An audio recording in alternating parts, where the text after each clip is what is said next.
22 जानेवारीला अयोध्येतील राम मंदिर मूर्ती प्राण प्रतिष्ठा सोहळा मोठ्या दिमाखात साजरा झाला। यावेळी पंतप्रधान नरेंद्र मोदी यांच्या हस्ते प्रभू श्रीरामचंद्राच्या मूर्तीची विधिवत पूजा करण्यात आली। या कार्यक्रमास राष्ट्रीय स्वयंसंघाचे मोहन भागवत, उत्तर प्रदेशचे मुख्यमंत्री योगी आदित्यनाथ उपस्थित होते। देशभरात लाखो राम भक्तांनी रामलल्लाच्या दर्शनासाठी गर्दी केली। पहिल्याच दिवशी तब्बल 5 लाख राम भक्तांनी अयोध्येत रामलल्लाचं दर्शन घेतलं। ज्यांना अयोध्येत जाणं शक्य झालं नाही त्यांनी आपापल्या परिसरात आनंदोत्सव साजरा केला। या सोहळ्यास देशभरातील 4,500 मान्यवरांना निमंत्रण देण्यात आलं।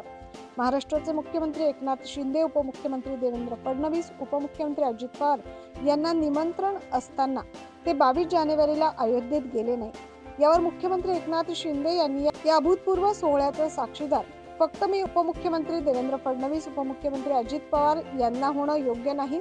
आम्ही महाराष्ट्राचं मंत्रिमंडळ घेऊन लवकरच अयोध्येत दर्शनासाठी जाऊ असं सांगितलं होतं।